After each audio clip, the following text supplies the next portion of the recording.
There are parts of the Amazon where you can feel from the moment you step out of the boat that you have entered serious jaguar country. I remember one of those places perfectly. We had been traveling upriver for days. The water was the color of coffee. The banks were high and muddy, cut by tracks where animals came down to drink. Macaws were flying overhead in pairs, screaming at each other. The air felt heavy, like the whole forest was pressing in. We pulled the canoe up on a sandbank just as the light was starting to go gold. I jumped out barefoot, my feet sinking into the warm sand, and immediately I saw them. Tracks, jaguars, big ones. A single jaguar track looks almost like a big domestic cat print, but wider, more powerful. No claw marks, just the heavy pads. In that sand, I was looking at front paws almost as wide as my hand. Deep impressions where the weight had pressed down. One set of tracks was massive, and there were fresher, smaller ones crossing over it. A big male and maybe a female, or a younger cat, using the same path. Right away I knew this beach did not belong to us. It belonged to a jaguar. Behind the sandbank there was a little forest trail. We followed it a short distance and found a place where the jaguar had lain down. The sand was flattened. You could see where its tail had swept back and forth. Nearby there was a pile of scat full of bone fragments and hair. When we looked closely, we could see bits of caiman scales in there. I stood in that spot and looked around. On one side was the river, full of fish and black caiman.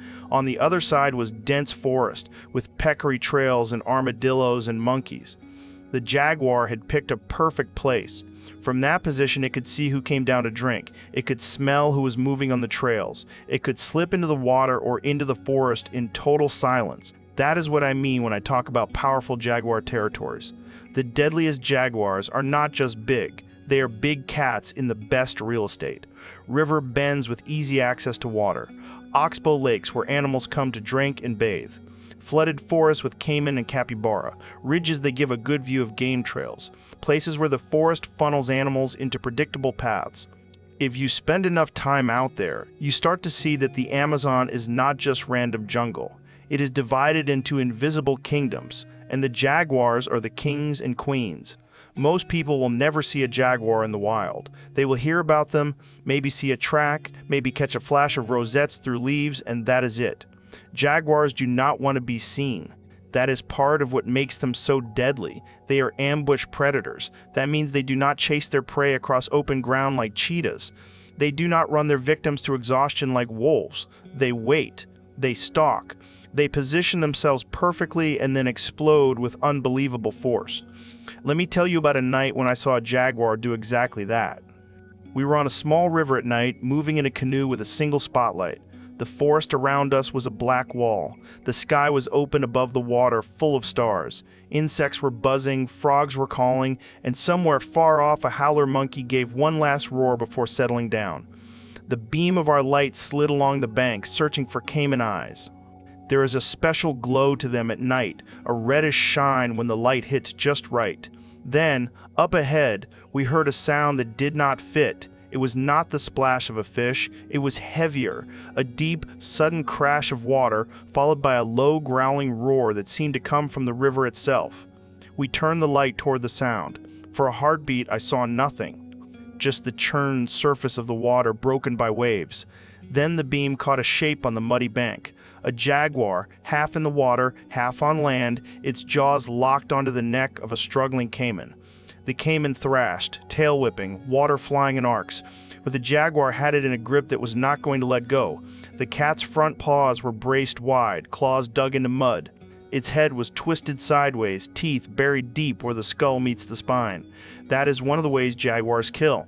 They do not just go for the throat like other big cats. They are famous for biting straight through the skulls of prey animals, breaking bone, piercing the brain. They have the jaw power for it. But at the water's edge with a caiman, it is often a bite to the back of the neck, a crushing, suffocating hold. We watched in stunned silence as the jaguar dragged the caiman up the bank, muscles in its shoulders and back bunching under the spotted coat. The caiman's movements got weaker. The water calmed. The jaguar paused, panting, then slowly pulled its kill into the dark. The light followed for a second, but then we turned it off. That was his moment, not ours.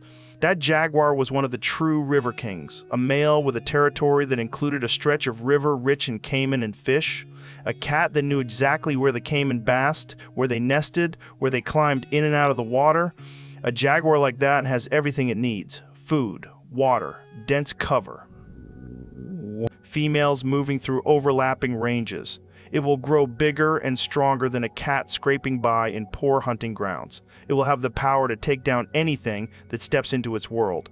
When you walk in a place like that during the day, it is hard to imagine how deadly it becomes at night. Let me give you an example. There is a section of flooded forest I know where the jaguars are especially bold. The local people have stories about them taking adult dogs, pigs, even going after cattle. When you move through there in a canoe, you feel watched. One afternoon, the river had dropped enough that a narrow strip of muddy bank was exposed under the trees. We pulled the boat in and stepped out to stretch our legs. The mud sucked at our boots. That entire bank was a jaguar storyboard, tracks going both directions. Big males, smaller females, even the tiny prints of cubs. Scrapes where they had sharpened their claws on the bark of a tree. A half-buried pile of bones where something had been eaten. You could see where one jaguar had rolled on the ground, leaving an imprint of its body. Our guide pointed to a place where two sets of tracks met, circled, and then split off again. Territory fight, he said. They do not always meet peacefully. When two big males overlap, it can get violent.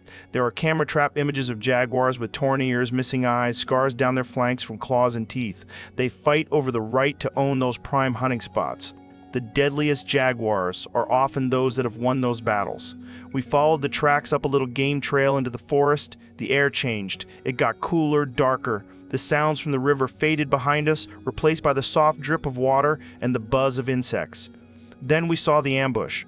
There was a fallen log lying across the trail, just high enough that an animal would have to duck slightly to go under it. On one side of the log, the ground was smooth, packed by many passing hooves.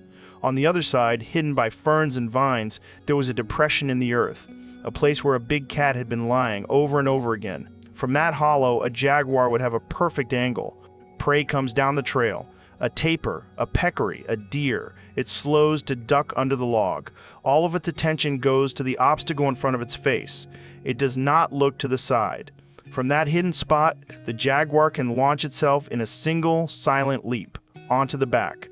Teeth to skull or neck, claws gripping. It is over in seconds. That is jaguar hunting. It is geometry and patience.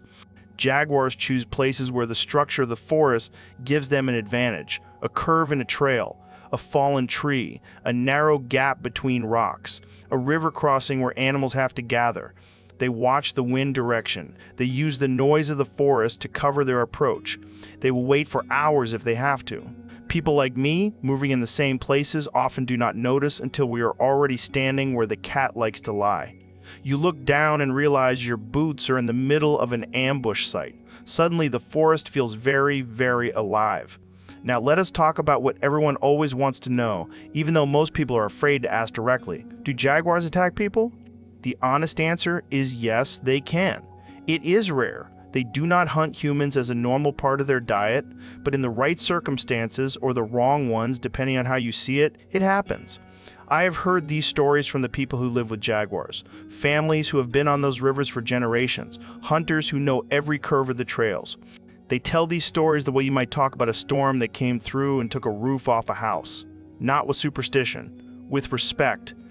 There was one man I met, a fisherman with deep lines in his face from years of sun and river wind. He showed me a set of scars on his shoulder and back, thick, roped scars, 4 parallel lines where claws had raked through flesh. He told me the story one night by the fire. He had gone to the river before sunrise to check his fish traps. The air was cool, the water still. He had tied his canoe to a root and climbed out onto the mud in that half-light between night and day. He was bent over, hands in the water, when something hit him from behind. He described it like being crushed by a falling tree that was also made of knives. The force drove him face first into the mud. A weight landed on his back. He felt claws dig into his shoulders, pinning him down, and then teeth searching for his neck. He did not see the jaguar at first. He just felt it. Somehow, in that chaos, instinct took over. His hand found the handle of his machete. He He swung backward blindly, feeling the blade glance off something solid. The jaguar snarled and shifted. He swung again, connecting harder this time. The pressure lifted. He rolled over in the mud, gasping, and saw the cat just a few steps away. Massive, ears flat, teeth bared. It looked at him, then at the blood on the ground, then turned and slipped into the forest. The man survived. He said he was never sure if the jaguar had attacked him as prey, or if it had been crouched there watching the river, and he simply surprised it in the worst possible way. Maybe it had already claimed that spot as its own perfect ambush site, and then he walked right into it. Either way, that was the day he learned the Jaguar country rules are very simple. You are never truly alone at the water's edge. Another family I stayed with told me about a woman who had been walking back from her garden in the late afternoon. The path cut close to the forest. She had her baby in her arms. The light was going soft, insects beginning to rise like smoke from the grass. She heard a rustle in the leaves and turned just in time to see a jaguar spring from the undergrowth. It landed right in front of her, skidding in the dirt, eyes locked on her and the child. For a second, everything froze. Then the jaguar veered off, sprinting across the path and disappearing on the other side. That was not a full attack. That was a jaguar that got too close, maybe tracking a dog, maybe following a peccary trail, and suddenly found itself face to face with something it did not quite understand. But if you talk to that woman now, she will tell you that she can still see those eyes. She can still feel the weight of that moment when a big cat decided whether to hit or not. Most jaguars, even the biggest and boldest, would rather avoid humans. They hear us, smell us, and melt away. The wild stays wild because it is invisible. But old jaguars with worn teeth, sick jaguars, jaguars that have lost their fear because they have scavenged near villages, those can become dangerous. When people and cattle ranches push into jaguar territory, when there is a lot of easy prey in the form of calves and dogs, jaguars sometimes start to test boundaries. They come closer to houses at night. They learn that fences can be jumped. A confident jaguar that has taken cattle will walk right past a farmhouse in the dark, silent as a shadow. Those are the animals the local people call the really dangerous ones. Not because they hate humans, because they do not fear us quite enough. I have never been fully attacked by a jaguar, and I hope I never will. But I have felt what it is like to be hunted, or at least followed, by one. One night we were walking along a narrow trail away from camp. We had headlamps, but we kept the beams low, to avoid blinding each other. The forest around us was so dark that the trees just outside the circle of light were silhouettes. We heard nothing unusual, just insects, the distant croak of frogs, leaves dripping with leftover rain. After an hour, we turned around and walked back the same way. The next morning, in daylight, I walked that trail again. And this time I looked closely at the ground. There, on top of my boot prints from the night before, was a perfect sequence of jaguar tracks. The cat had stepped exactly where I had placed my feet. Not beside, not overlapping randomly, directly in my footsteps, as if it had been walking inside my shadow. That meant a jaguar had followed us after we passed, close. Close enough to smell our sweat, to hear our breathing, maybe curious, maybe evaluating. When you realize that, you feel a kind of cold go down your spine that has nothing to do with temperature. That is jaguar country. The territories of the deadliest jaguars are like invisible maps drawn over the forest and rivers. Along the big rivers, you have the river lords, massive males that patrol long stretches of bank, feeding on caiman, turtles, large fish, capybara. They are swimmers, comfortable slipping into deep water to stalk, to cross, to drag a struggling prey animal down. In the interior forests, away from the large channels, you have jaguars that focus on different prey. White-lipped peccaries that travel in noisy herds, their sharp hooves clattering on dry leaves, tappers moving quietly along old trails. These jaguars know every fruiting tree that draws in prey. They know every salt lick. They mark their boundaries with scent and scratches on trunks. Sometimes a big male will have a territory that covers both river and interior, a kingdom that includes both caiman-filled lagoons and peccary trails. Those are the true giants. They have everything. We learn about these cats not only from tracks and encounters, but from camera traps. Little motion-triggered cameras strapped to trees along game trails. You would be amazed at what they record. I have seen footage of a jaguar moving along a riverbank at night, muscles rippling under the coat, completely silent. It pauses at a fallen log, sniffs, looks straight into the camera with eyes that flash pale in the infrared light, then jumps down and vanishes. On another camera, placed at a narrow crossing where animals climb up from a swamp, we captured a sequence that still gives me chills. First, you see a line of white-lipped peccaries trotting past in single file, their bodies plump, their heads bobbing as they move. They pass, one after another. The camera records them, then goes still. A few minutes later, you see a shadow at the edge of the frame, a jaguar. It appears, then disappears. The next clip, just seconds later, is chaos. The jaguar is in midair, launching itself into a cluster of pigs that are already scattering. There is a blur of bodies, a flash of teeth, and then the cat is dragging something heavy out of the frame by the neck. You cannot hear the screams on the camera trap, but I have heard them in real life. Once, walking not far from camp, we heard a sound like many pigs squealing at once. It rose in pitch, jammed together with deep guttural roars, and then stopped, cut off as if someone had flipped a switch. The forest went quiet. We found the site later. Torn leaves, blood on the ground, hoofprints scattered in all directions, drag marks leading into dense brush. Somewhere in there, a jaguar was already eating. That instant, from squealing life to silence, from many animals to one, that is what a jaguar does best. Ambush. Impact. Done. When you spend enough nights in hammocks in jaguar country, something strange happens to your sense of fear. At first, you jump at everything. Every crack of a branch, every splash in the river, you imagine a jaguar behind every tree. Then, as time goes on, you realize that the jaguar, if it is there, already knows exactly where you are. It knew when you came up the river. It smelled your sweat, your soap, your cooking smoke. It heard your voice. It saw your flashlight beams. If it wanted you, it could have had you already. That is not meant to scare you. That is meant to show you something about your place in this world. The deadliest jaguars of the Amazon rainforest are not monsters lurking in every shadow. They are specialists, perfectly tuned to their territories. They know where their prey sleeps. They know which trails to watch and which to ignore. They know how close they can come without being seen. Most of the time they choose not to come near us, but they are out there, watching. I have lain in a hammock at night, the tarp above me rattling softly in the wind, and listened to the forest breathe. In those moments, when I am just on the edge of sleep, I sometimes think about all the jaguars I have not seen. The one that padded along the same trail I walked, placing its paws in my tracks, curious perhaps, or just claiming the path as its own again.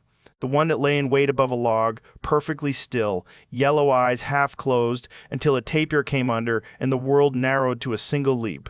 Those are the deadliest jaguars. Not because they go after humans, but because they are so good at what they do that we almost never know they are there.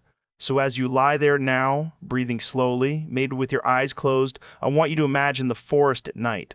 The river is a dark ribbon, moving quietly under the stars. Somewhere, capybara are grazing at the water's edge, their small calls soft and nervous. Frogs are calling from the shallows. Insects are humming. Up on the bank, in the darkness under the trees, a big male jaguar is moving. Each step is silent. He places his paws carefully, avoiding dry leaves and brittle sticks. His head is low, ears twitching as he listens. His whiskers catch the faintest movements of air. He can smell everything. The musk of peccaries on a distant trail. The wet hide of a tapir. The sharp scent of cayman. He comes to a place where the mud is torn up with tracks. He stops. This is one of his spots. From here he has killed many times. He crouches, disappearing into shadow, muscles loose but ready. Down by the water something moves. Maybe tonight it will be a cayman. Maybe it will be a dog that wandered too far from a distant village. Maybe it will be nothing at all, and he will rise later and patrol the rest of his territory under the moon. You and I will not be there to see it. We will be here, you in your bed, me in my memories. But the jaguar will still be out there, in the same forest it has ruled for generations, doing what jaguars have always done, watching, waiting, choosing the perfect moment. And as you let yourself drift toward sleep, you can borrow a little of that stillness, a little of that silent confidence. You are safe. The jaguar is far away, in a world of mud and stars and deep green leaves. Its kingdom is its own. Ours is this small room, this soft bed, this slow breath.